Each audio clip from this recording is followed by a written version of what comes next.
तो आफत की बारिश का कहर लगातार बरकरार है। कहीं जल भराव तो कहीं जल जीवन अस्त व्यस्त तो कहीं आम जनता त्रस्त। ऐसी ही कुछ तस्वीरें हम आपको दिखाएंगे यूपी से। तो आप चलिए आपको दिखाते हैं सबसे पहली तस्वीरें। पहली तस्वीर बहराइच की और दूसरी कन्नौज की, जहां बारिश आफत की तरह नजर आ रही है। कुछ इस कदर हुई है बारिश कि जल शक्ति मंत्री स्वतंत्र देव सिंह का दौरा भी यहां पर हुआ। इसके बाद बाढ़ की तैयारियों का जायजा वो लेते नजर आएंगे। विकास खंड फकरपुर के ग्राम बोंडी पहुंचकर घाघरा नदी तटबंध पर निर्मित सप्रे की परियोजना का स्थलीय निरीक्षण भी वो करेंगे। लेकिन तस्वीरें आप साफ तौर पर देखें किस तरीके से हर तरफ जलमग्न तस्वीरें नजर आ रही हैं। और बहराइच की ये पहली तस्वीर है उत्तर प्रदेश के, तो दूसरी तस्वीर हम आपको दिखा रहे हैं कन्नौज की। हर तरफ पानी ही पानी, तो कहीं मंत्रियों का दौरा जारी है, कहीं लोग अस्त व्यस्त नजर आ रहे हैं और इसको लेकर लगातार प्रशासन भी मुस्तैद नजर आ रहा है। बाढ़ की ये वो तस्वीरें हैं जहां पर जल भराव की स्थितियां हैं।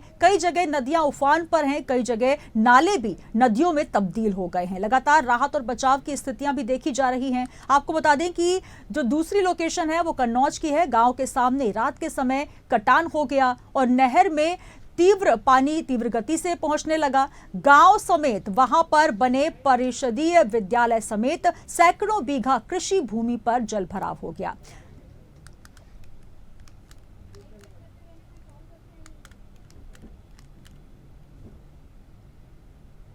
तहसील तिलवा के ग्राम रौसा में नहर में कटान हो गई है, जिससे गांव प्रभावित हो रहा है। कृपया तत्काल दिखवा। उक्त के क्रम में क्षेत्रीय लेखपाल के द्वारा तुरंत मौके पर मैं पहुंचा हूं और जो निचली गंग नहर का एक सेक्शन है वहां पे रौसा गांव के पास वो नहर कटी हुई थी, तो दाएं तरफ से लगभग 40 फीट कट गया था, तो गांव में पानी जा रहा था। हालांकि आबादी काफ़ी सुरक्षित है क्योंकि पानी का जो फ्लो है, प्रवाह है, वो कई दिशाओं से है, तो पानी जो है वो बढ़ गया है। वहाँ पर धान के कुछ पौध वगैरह हैं, हालांकि अभी वो विजिबल नहीं दिख नहीं रहा है, वो तो डिस्टर्ब हुआ है। कोई जनहानि नहीं है, कोई पशु हानि नहीं है।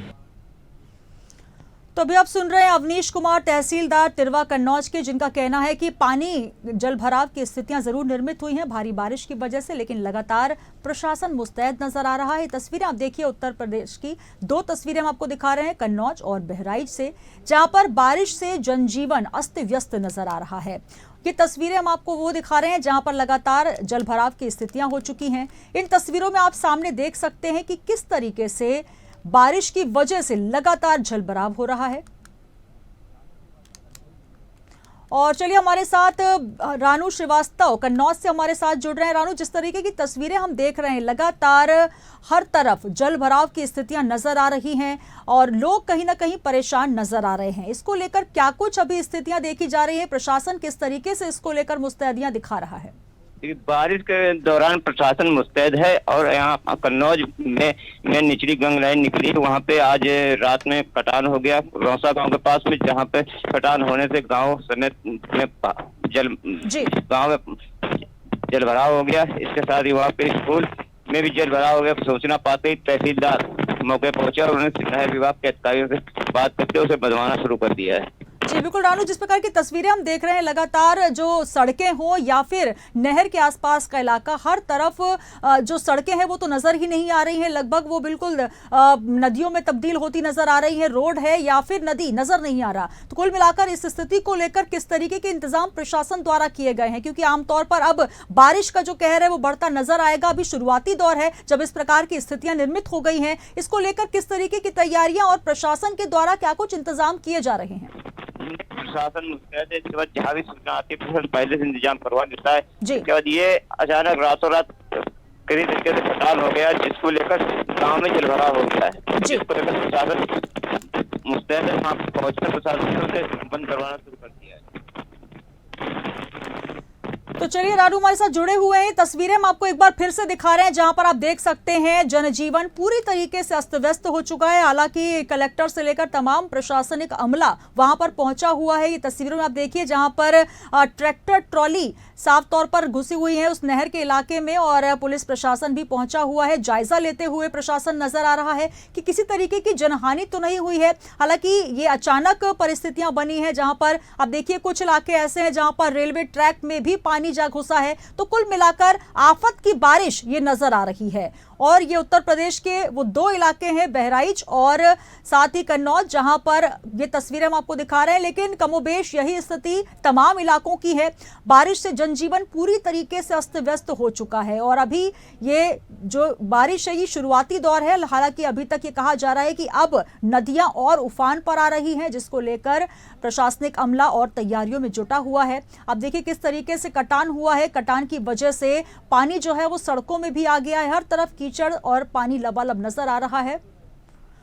और कन्नौज से एक बार फिर रानू श्रीवास्तव हमारे साथ जुड़ चुके हैं। रानू, जिस तरीके से आप बता रहे हैं कि प्रशासन तैयारियों का जायजा ले रहा है, लोग भी वहां पर पहुंच रहे हैं, लेकिन किस तरीके से अब कोई नुकसान ना हो, जनहानि ना हो, इसको लेकर क्या तैयारियां? क्योंकि अगर हम देखते हैं जहां पर आसपास के रहवासी इलाके होते हैं वहां पर भी पानी भर जाता है, निचली बस्तियां होती है वहां पर भी पानी जलभराव की स्थितियां होती हैं। उससे निपटने के लिए किस तरीके से संदेश प्रशासन की तरफ से दिए जा रहे हैं?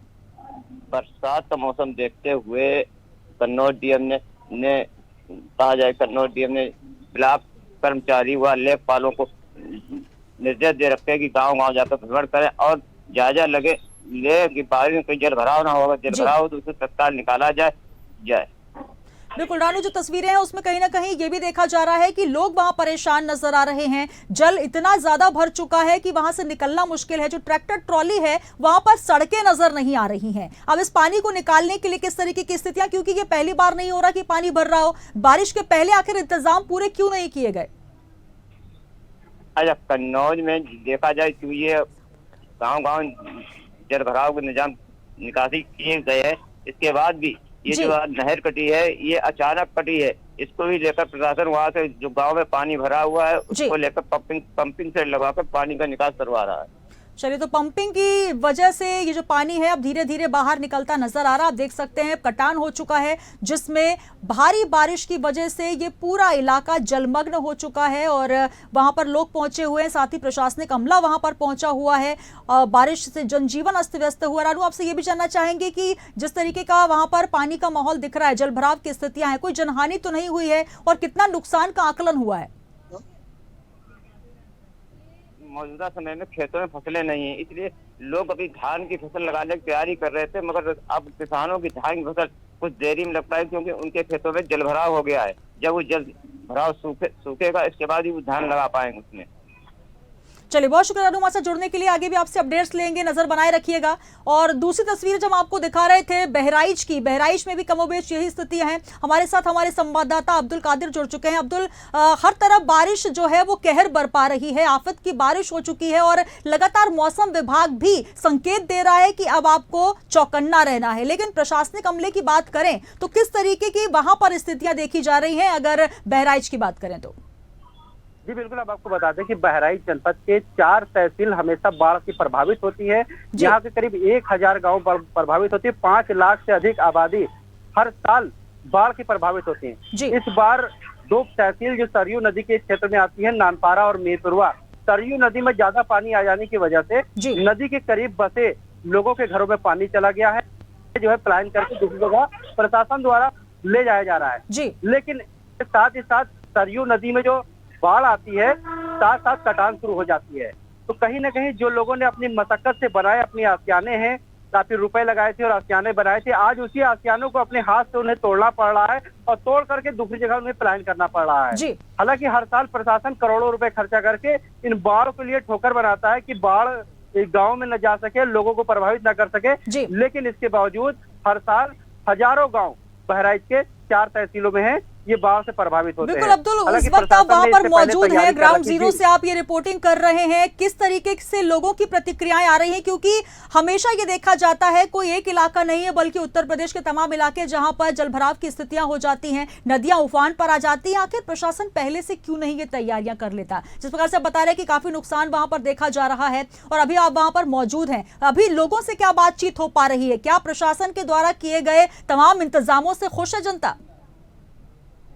लोगों से तो बात हुई है, लोगों ने बताया कि भाई बाढ़ अचानक आ गई है। जो बंधे से करीब गांव थे उन्हें तो प्रशासन ने तुरंत रोड पे ला करके बैठा दिया, उनकी पन्नी मुहैया करा दिया। लेकिन कुछ लोग जो है नदी उपार रहते हैं या काफी अंदर रहते हैं, इन्हें प्रशासन अभी तक बंधे तक नहीं ला पाई है। ये लोग स्वयं ऊंचे पे आकर के अपने स्थान पे रुके हुए हैं, ना इन्हें पल्ली मिल पाई है। हालांकि तहसीलदार और लेखपाल लगाए गए हुए हैं, इन्हें खाना बनाने की देने की बात कही जा रही है, लेकिन अभी उन तक कोई नहीं पहुंच पाया है। जो लोग काफी अंदर रह रहे हैं, जो लोग बाहर हैं, करीब है रोड से, इन्हें तो प्रशासन ने रोड पर मुहैया करा दिया है, इन्हें पन्नी दे दी है, रहने की व्यवस्था दे दी है। प्रशासन कह तो रहा है कि लगातार हम लोगों के टच में है और लोगों को खाने पीने की व्यवस्था दे रहे हैं और पन्नी दे दिया गया है और इन्हें जल्द ही रहने की व्यवस्था दी जाएगी। बिल्कुल अब्दुल, आप कह रहे हैं जो लोग वहां पर नजदीक में है उनको व्यवस्थाएं दी जा रही हैं। इतनी जल्दी प्रशासन भी सबको सुविधा मुहैया नहीं करा पा रहा है। जी बिल्कुल अब्दुल, जिस तरीके से आप कह रहे हैं कि आसपास जो लोग हैं जो कि नजदीक हैं वहां पर पहुंच में हैं, उनको तो व्यवस्थाएं मिल रही हैं, लेकिन जो लोग वहां पर फंस गए हैं उनको किस तरीके से निकाला जा रहा है और किस तरीके से उनके लिए व्यवस्थाएं की जाएंगी? क्योंकि कहीं ना कहीं जब पानी का स्तर बढ़ेगा, जल स्तर बढ़ेगा, तो कहीं ना कहीं जनहानि होने की भी आशंका है।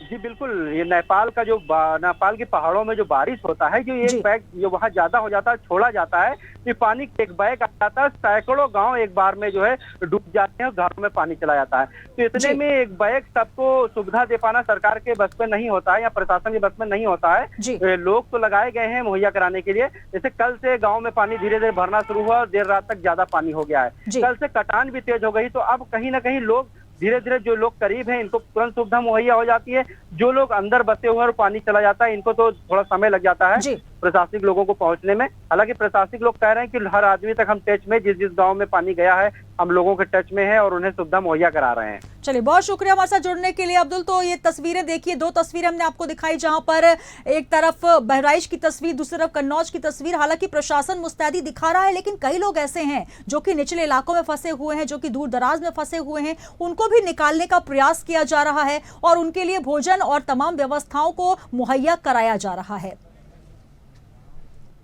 तो लगातार आफत की बारिश आप देख रहे हैं, उत्तर प्रदेश के वो तमाम इलाके हम आपको दिखा रहे हैं जहां से इंडिया हेड के तमाम रिपोर्टर्स इस वक्त ग्राउंड जीरो से रिपोर्टिंग कर रहे हैं। आगे बढ़ते हुए आपको चलिए ले चलते हैं महाराजगंज और नैनीताल। महाराजगंज का हाल भी कमोबेश ऐसा ही है। डीएम व एसपी ने विभिन्न नदियों में बढ़ते जलस्तर का ट्रैक्टर ट्रॉली से निरीक्षण किया। निरीक्षण निचलौल क्षेत्र के झूलनीपुर, सोहगी बरवा के साथ ये तमाम इलाके जहां पर डीएम ने सबसे पहले झूलनीपुर रेगुलेटर का निरीक्षण किया, जल स्तर और नेपाल से आ रहे पानी की जानकारी ली। तो वहीं उत्तराखंड में बारिश का कहर लगातार जारी है। नैनीताल के लाल कुआं रेलवे स्टेशन पर भारी मात्रा में पानी आ जाने से प्लेटफॉर्म नंबर 1 में पानी घुस गया और ट्रैक पूरी तरीके से डूब गया है। रेलवे ट्रैक डूब जाने से प्लेटफॉर्म नंबर 1 से लेकर 4 तक संचालित होने वाली सभी ट्रेन रोक दी गई हैं।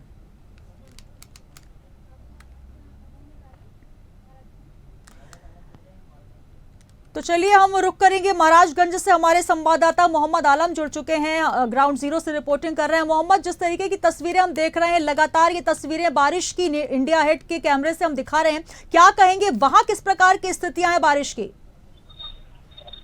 जी मैम, लगातार बरसात के दिनों में जो पहाड़ों पे, नेपाल के पहाड़ों में बारिश हुई है और जिसको लेकर नेपाल से जो पानी छोड़ा गया परसों रात में 4,41,000 क्यूसेक की जो पानी छोड़ी गई थी, उससे जो है महाराजगंज के कुछ इलाकों में बहुत ज्यादा ही तबाही मचा दी है, जिसमें खास करके महाराजगंज का सोहगी बरवा गांव जो टापू माना जाता है और वहां आने जाने के लिए कोई सुगम रास्ता बरसात के दिनों में नहीं रहता, सबसे ज्यादा प्रभावित वो हुआ है।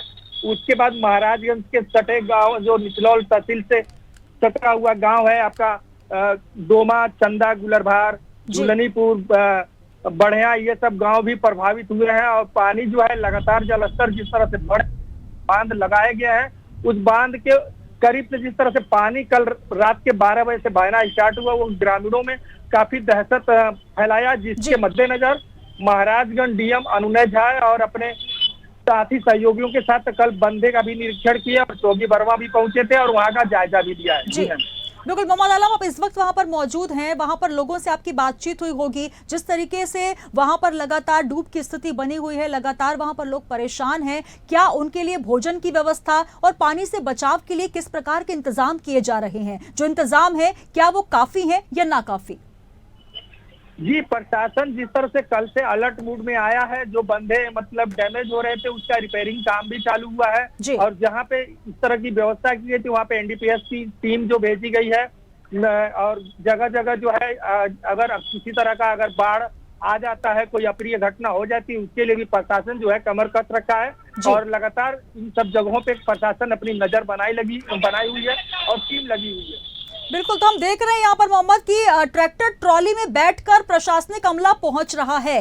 किस तरीके से लोग वहां से गुजर रहे होंगे, क्योंकि स्कूली बच्चों को देखा जाए, जो आम जनता है, या फिर कोई ऐसी घटना हो जाए कि अस्पताल तक पहुंचना हो, किसी के लिए कोई इमरजेंसी हो जाए, उसको लेकर क्या इंतजाम, क्योंकि अब तो धीरे धीरे पानी का स्तर लगातार बढ़ता ही नजर आ रहा है।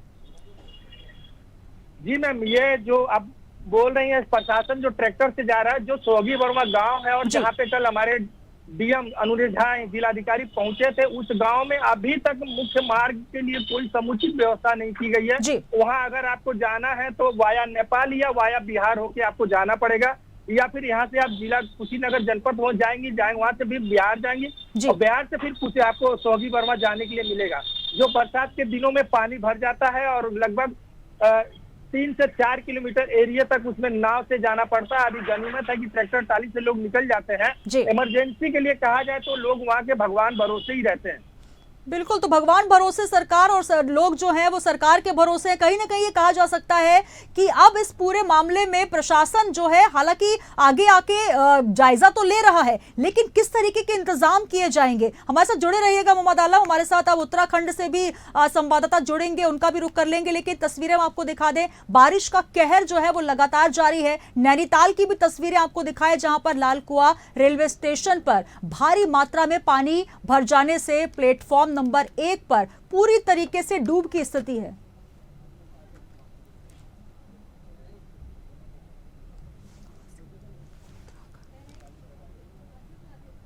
और चलिए एक बार फिर अब्दुल कादिर हमारे साथ जुड़ रहे हैं बहराइच से, उनका रुख कर लेते हैं। अब्दुल कादिर, अगर बात की जाए बहराइच की, तो लगातार आप अपडेट्स ले रहे हैं, वहां पर आप मौजूद हैं। लोग भी हालांकि बहुत परेशान नजर आ रहे हैं। तस्वीरें जो इस वक्त हम इंडिया हेड की स्क्रीन पर दिखा रहे हैं, काफी चिंता की लकीरें उनको देखने को मिल रही है। पानी का स्तर लगातार बढ़ रहा है। प्रशासन जो है लगातार हालांकि जायजा जरूर ले रहा है, लेकिन सवाल वही कि बारिश कोई पहली बार नहीं है। पानी किस तरीके से आएगा, कौन सी नदी का जलभराव होगा और किस तरीके से व्यवस्थाएं देनी है, इसको लेकर आखिर पहले चाक चौबंद व्यवस्थाएं क्यों नहीं की जाती। जी अब्दुल कादिर, आवाज पहुंच रही है आप तक?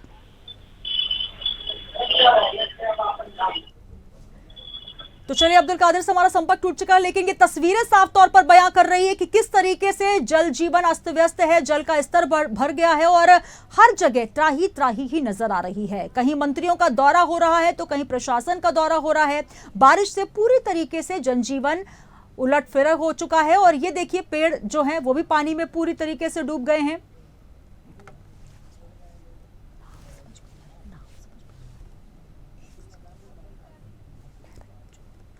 और चलिए एक बार फिर अब्दुल कादिर का हम रुख करेंगे बहराइच से। अब्दुल, आप तक आवाज पहुंच पा रही है?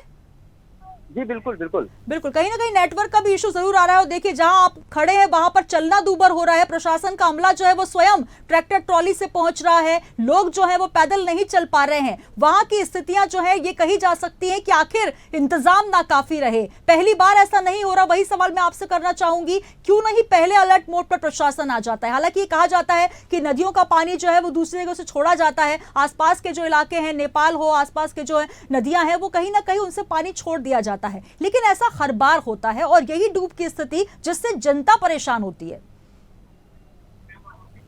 जी बिल्कुल, हर साल प्रशासन तैयारी जरूर करता है और हर साल बताना कि बंधे को मेंटेन करने के लिए सरकार करोड़ों रुपए खर्चा करती है। प्रशासन उसकी तैयारी करता है कि इस पर ठोकर लगती है और गांव में पानी नहीं जाएगा। हालांकि इसके बावजूद बहराइच जनपद की अगर हम बात कर ले तो हजारों गाँव बाढ़ में डूबते हैं और उनको लोगों को प्रशासन प्लान कर दूसरी जगह बसाता है। फिर उसके बाद फिर वही बात होती है कि करोड़ों हजारों जो गांव डूब जाते हैं, करोड़ों रुपए चले जाते हैं। बंधे को तैयार करने के लिए और बंधे को रोकने के लिए इस बार भी महासी क्षेत्र में चाइना जियो पन्नी लगाई गई है कि जिससे बाढ़ नहीं आएगी।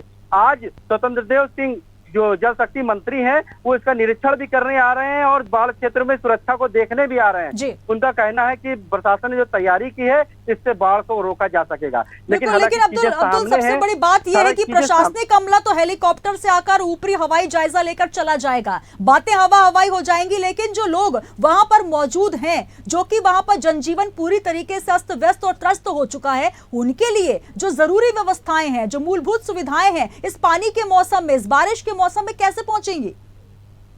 बिल्कुल आपकी बात बता दें कि इसमें 75% लोग ऐसे होते हैं जहां तक प्रशासन पहुंच ही नहीं पाता है। हमने बताया ना कि वो लोग हैं जो अपनी मशक्कत की कमाई से अपना आशियाना बनाए थे, आज उन लोगों को अपना ही आशियाना अपने हाथों से तोड़ना पड़ रहा है। वो सोच रहे हैं कहीं ईंट ही बचाकर दूसरी जगह मकान बनाने के काम आ जाएगा। इतनी मशक्कत से लोगों ने बनाया था, उन्हें उम्मीद नहीं थी कि इस मकान को उन्हें स्वयं तोड़ना पड़ेगा। जब आज बाढ़ आ गई और कटान शुरू हो गए, उन्हें पता लग गया कि अब हमारा मकान कट जाएगा, तो आज सुबह से ही कई परिवार अपना मकान खुद ही तोड़ रहे हैं। प्रशासन का कोई आदमी उन तक नहीं पहुंचा है, ना ही उनकी कोई मदद कर रहा है। हालांकि बताया ना कि बंधे के करीब जो लोग बसे हुए हैं उन तक जिला प्रशासन पहुंच गया, उनको खाने की चीजें मुहैया कराई गई है और उनको रहने के लिए बंधे के ऊपर लाया गया है। जी बिल्कुल अब्दुल, और ये बताएं जिस तरीके से आप कह रहे हैं कि जल मंत्री वहां स्वयं पहुंचेंगे और जायजा लेंगे, उनका क्या कुछ वहां पर प्लान है पहुंचने का? तब तक के लिए कि जो व्यवस्थाएं हो रही हैं, लोगों से आपकी बातचीत हुई होगी, अब किस तरीके से उनके लिए व्यवस्थाएं होंगी? क्योंकि दूर दराज के जो लोग हैं, क्या वहां पर आप देख पा रहे हैं कि किस तरीके से उनको लाने के लिए इंतजाम किए गए हैं?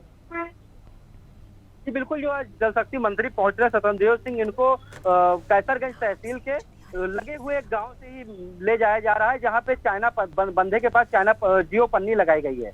उस क्षेत्र का निरीक्षण कराया जाएगा और बताया जाएगा कि जनपद को इसी तरीके से सुरक्षित कर दिया गया है और लोगों में बाढ़ नहीं आएगी, लोग प्रभावित नहीं होंगे। हालांकि नजारा कुछ और है। हम नानपारा तहसील और मिहींपुरवा तहसील की बात करें तो वहाँ पे आज सैकड़ों गाँव में पानी चला गया है। कई हजार परिवार हैं जो पलायन करके दूसरी जगह रहने को मजबूर हैं और कुछ लोग हैं जिनको भी खाने पीने की व्यवस्था नहीं हो पाई है और पानी के किनारे ही वो लोग अपना घर छोड़कर रह रहे हैं। चलिए हमारे साथ जुड़े रहिएगा आप और लगातार अपडेट्स आपसे लेते रहेंगे। और ये तस्वीरें भी साफ तौर पर बयां कर रही हैं, इंडिया हेड की टीम आपको साफ तौर पर बता रही है कि किस तरीके से लोगों का जनजीवन पूरी तरीके से अस्त व्यस्त हो चुका है। एक बार फिर महाराजगंज का रुख कर लेते हैं, अब्दुल आलम हमारे साथ मौजूद हैं। अब्दुल, जिस तरीके से हम देख रहे हैं लगातार हर इलाके में हम बातचीत भी कर रहे हैं और कोशिश कर रहे हैं, हमारे तमाम संवाददाता भी इंडिया हेड के वहां पहुंचे हुए हैं, ग्राउंड जीरो से रिपोर्टिंग कर रहे हैं। आपकी लोगों से बातचीत हो रही होगी, वहां पर अमला पहुंच तो रहा है, लेकिन किस तरीके से अब, क्योंकि वहां पर क्या प्रशासन के बड़े अधिकारी पहुंच रहे हैं, डीएम साहब तो पहुंच गए और वहां पर ट्रैक्टर ट्रॉली से पहुंच गए, लेकिन अब क्या बड़ा अमला तमाम मंत्रीगणों की पहुंचने की क्या कुछ जानकारी है? जी अब्दुल आलम, तब आवाज पहुंच पा रही है? तो चलिए, तस्वीरें हैं जो साफ तौर पर स्वयं ये बयां कर रही है कि हर तरफ त्राही त्राही है। बारिश का जो कहर है, जो आफत की बारिश है, वो हर तरफ बरस रही है। हालांकि ये उत्तर प्रदेश की तस्वीरें हैं जहां पर लोगों के चेहरे की शिकन, चिंताएं साफ तौर पर ये बता सकती हैं कि पहली बारिश में अभी किस तरीके के हालात हुए हैं। अभी लगातार बारिश का मौसम बरकरार रहेगा, लेकिन ये कहा जा रहा है कि प्रशासनिक अमला जायजा लेने तो पहुंच रहा है, लेकिन किस तरीके से जो दूर दराज के लोग हैं उन तक संसाधन मुहैया कराए जाएंगे। डीएम साहब का कहना है कि अब मंत्रालय से मंत्री महोदय पहुंचेंगे, लेकिन सबसे बड़ी बात यह कि जिन लोगों के आशियाने टूट गए हैं, आखिर उनका क्या होगा? रेलवे लाइन की तस्वीरें आप देख रहे हैं जहां पर डूब की स्थिति हो चुकी है, रेलवे ट्रैक पूरी तरीके से डूब चुका है, ट्रैक नजर नहीं आ रहा। तो वहीं उत्तराखंड की बात करें तो वहां पर भी लगातार त्राही त्राही है। उत्तर प्रदेश में नेपाल का जो पानी छोड़ा जा रहा है, वहां पर इस तरीके की तस्वीरें बनती नजर आ रही हैं।